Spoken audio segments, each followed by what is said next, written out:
Hello, I'm Mike Harper and this is my shed. I want to talk to you today about this little fella. It's a Honda E40 generator that I've had in my possession for something like 30 years. It was given to me by a Honda dealer down in Nottingham when I was an area manager, and it's been in my possession but never used for all this time. The reason it's never been used is because it only supplies about 40 watts of electricity.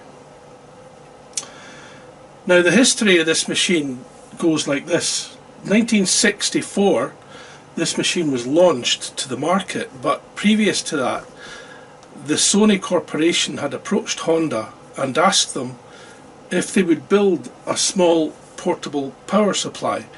The Japanese, obviously being well known for miniaturizing everything, had come up with a very small television that was hand portable, and you could take it on a picnic or outside or anything like that. But they needed something. Obviously the batteries weren't strong enough to last for very long, and so they needed a portable power supply, an engine driven portable power supply that could go with it or be sold as part of the package. And so that's where this little generator came into being. So I'm going to have a look at it today because I've not really touched it for many years. I did have it running when I first got it, and all it could power was a set of Christmas lights because that's all it was capable of powering. But I would love to have it running again, so this video is basically about me trying to get this little fella running. Now, one thing I should mention is that this generator in fact was one of the very first products that Honda manufactured as a power product. Now there are three divisions within Honda. We all know the motorcycles, we know the cars, they came along, and there's a power equipment division, and it's the power equipment division that consumes the highest number of engines that Honda make, because they produce engines to fit on everything. They have generators like you see here, they have water pumps, they have outboard motors, they have tractors, they have lawnmowers, they have lawn tractors, you name it. Anything that needs an engine, Honda has made or has supplied engines for it. They're the largest engine manufacturer in the world. So I've removed the screws, top and bottom either side, on this panel here, and I'm just about to take the panel off. I've obviously also removed this little controller for the speed, which would give you your voltage. So once that's removed, we expose the generator itself, the generator windings, and we have an ignition coil, and we have a carburetor here. And it's this carburetor that's going to be the focus of my attention, because it needs to be cleaned out before we have any hope of getting this little engine started. Now you can see by the size of my hand the size of this generator. It's tiny. It's the smallest generator I've ever come across. Now, turning the generator round,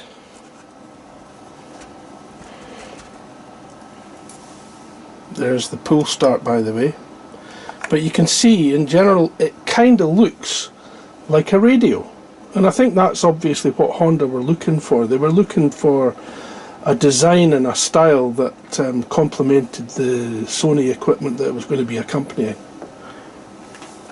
Very portable. So now I've removed the screws top and bottom on this panel here, and I'm going to remove it to expose the flywheel. So I have the flywheel here, and you can see the little fins on it that would draw air in through this opening here, and it would force air through this ducting and through the cylinder. So we have the cylinder and the cylinder head here, the spark plug is in here, we have the exhaust here. So the idea would be for the air to be forced in here and then back out this side with the exhaust.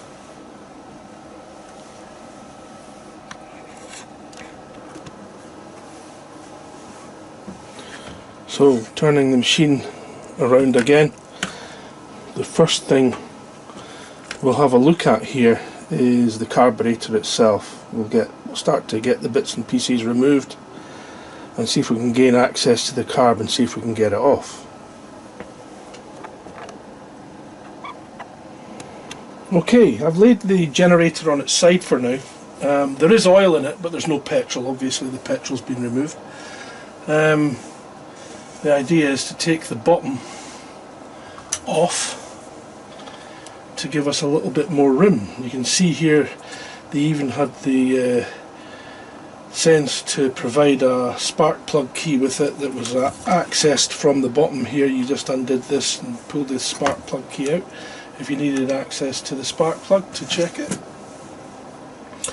So this is the carburetor, and we have a removable float bowl as well. It's just a case of flicking that off and pulling that out, and I would venture that that's not been touched for many years, probably over 40 years.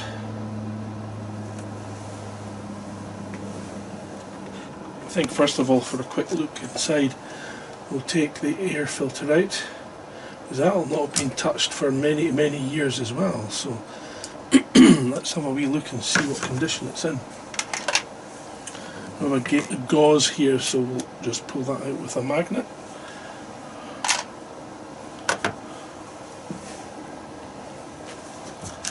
And it looks like there's a little foam filter here which has seen a lot better days.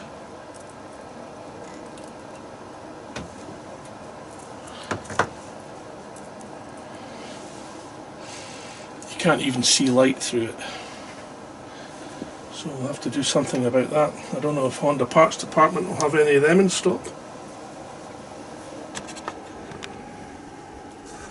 So now the carburetor float bowl has been removed. We can see here that it's a fair bit of crud on the bottom of it, so that will go into the washer.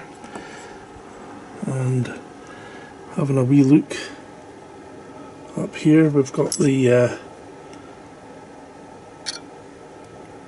float ball itself, and the main jet, and the air screw.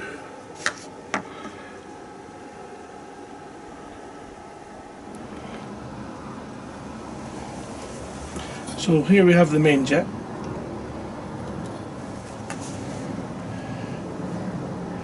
This emulsification tube, and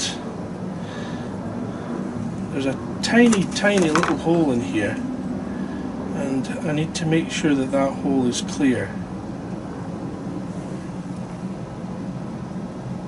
It is a specific size of hole, and it tells you on the type of the jet itself, but I've not got the right glasses on, so I'm not sure. But what I can do is I can take this little kit of parts that Honda used to supply,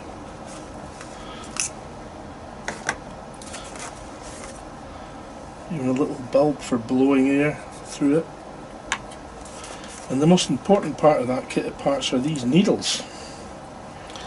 They're all of varying sizes for different sizes of jets, and they're made of a very hard steel, or a springy steel.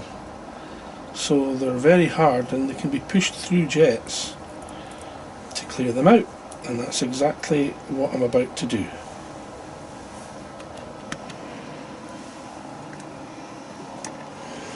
And just adjust the light and we can see the main jet.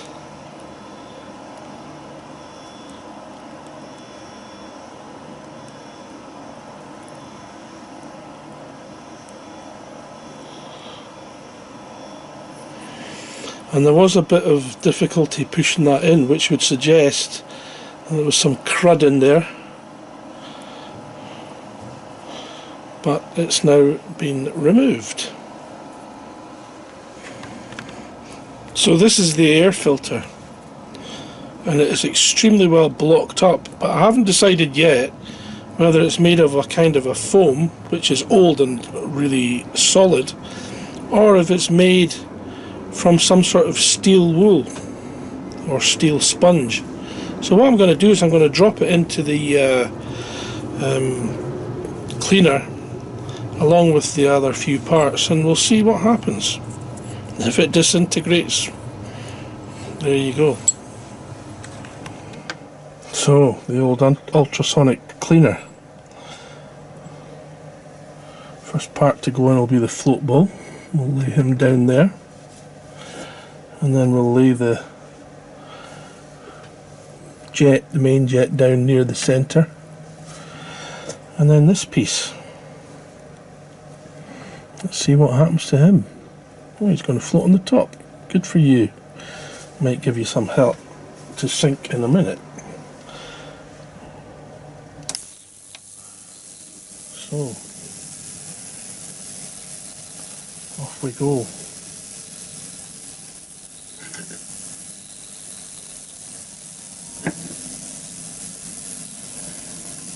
See if you can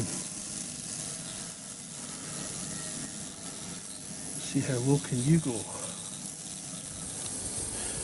Well, here we are a couple of days later, and I've removed the tank, or I've undone the bolts and managed to move it to one side so that I could get the filters out, and you'll hear some buzzing in the background, and that's the ultrasonic cleaner doing the business.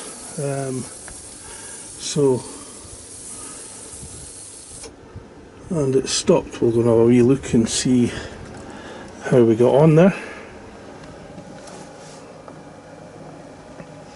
Well, the water's a slightly different colour to what it was about a couple of minutes ago, but I'm going to switch it back on again. Well, while I have it stripped down this far, there'll be an opportunity to let you see exactly what this little machine comprises of. You can see here there's the oil filler and the sump.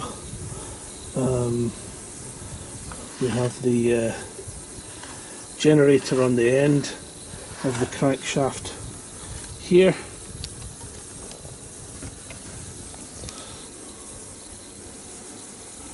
With some sort of governor affair, that arm coming out there will be some sort of governor that affects the running of the machine. You can dial it in and control the voltage output by controlling the speed of the engine. You can see there the cylinder and the cylinder head. It's a side valve engine inside there, so obviously the cylinder head is flat with the spark plug in it, and there are two I don't know why there are two, but there are two power outputs for a 40 watt generator. Having two power outputs is a wee bit over the top, I would imagine, but maybe you wanted to power a radio and a television, I don't know. So there you have it. Obviously just a standard size coil, probably the same coil that you would get on a Honda Bentley 125 twin cylinder, which was manufactured at around about the same time. Okay, having examined this for a couple of minutes, I've figured out how this governor works. If you have a look here, these little things, there's one on the opposite side that you can't see for this arm at the moment, but there's a couple of them, and these are the flyweights, and if I move it slightly you can see it operating on this piece here, which will move out and operate against this arm, which hinges and controls the throttle butterfly. So in this position the throttle butterfly will be fully open, and as the engine revs up to its running speed, these flyweights, flyweights, can't remember what they call them, but these weights will start to spin. Centrifugal force will push these weights out, both of them, which will in turn push this out, which will in turn push this out and start to close the throttle until it gets to a speed which is controlled by this little piece here, which has a dial on it, Let me just see if I can find it. It's in here somewhere, or it was anyway. Anyway, that's how it's controlled. You actually dial in the speed that you want, obviously checking the voltage, and the optimum voltage is right in the middle there, 220 volts. So that's how it works. Well, the two fuel filters are now out of the ultrasonic cleaner. They've had a fair wee bit in there, and I am quite astonished at the amount of cleaning that that piece of kit can do. These, as I was saying earlier, haven't been cleaned for many years, but they're looking in tip-top condition now, and you can see right through this filter, but it's a very fine mesh. You can see this filter, the filter that goes between the tank and the carburetor, is extremely fine. It feels like pumice stone actually. It is porous. I don't know, it's made of some sort of alloy, but I've never seen a filter like it, I have to say. And notice it has a hole in the top which goes straight through, but they must have decided that the fuel coming through at that height won't have any debris in it. It's only the stuff that's coming in from the bottom of the tank that has the debris in it, and that's why they have to filter it. So there you go, interesting stuff. Well, I attempted to start it, but it turns out it looked like it was being starved of fuel. It was running for a couple of puffs and then dying, so I figured that it must have been fuel starvation because everything else was working. So I've been in and I've had a look at the fuel tap, which is right above the carburetor, and it forms part of the on-off switch. So the switches the fuel on or off, and it also switches the ignition on and off. So I've just been in and cleaned all that up. I had some more bits in the ultrasonic cleaner, and so now I'm just putting it all back together again, and hopefully I've been using a syringe coupled with some oxygen pipe that Mel, my wife, had on hospital when she got her wrist operation, and I thought it'll come in handy for something, and it has done just a week later. Anyway, onwards. Let's see if we can get this little thing working. Well, after a bit of messing around, I've managed to get it going. It was a bit smoky in here to start with because the wee machine's been lying on its side for quite a while, so it was inevitable some oil would get into the cylinder. So, but it seems to have cleared now. So, switching it on and letting the fuel flow and pulling the ripcord. Hopefully, and it is a wee bit temperamental at the moment.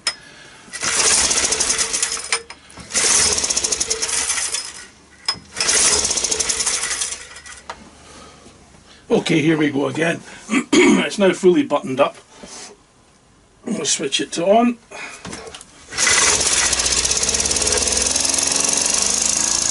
hey presto!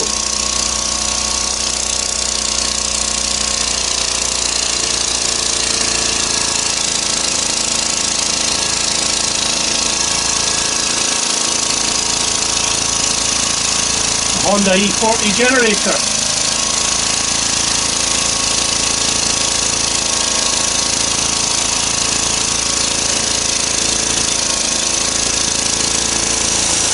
Right, so we've got the little generator running at long last, and finally, just to prove that it is a generator, there you go.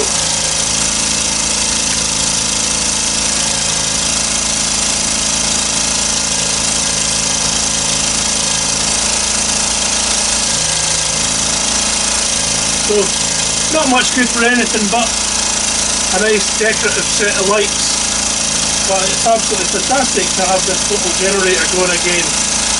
given that it's over 50 years old. Thanks for watching.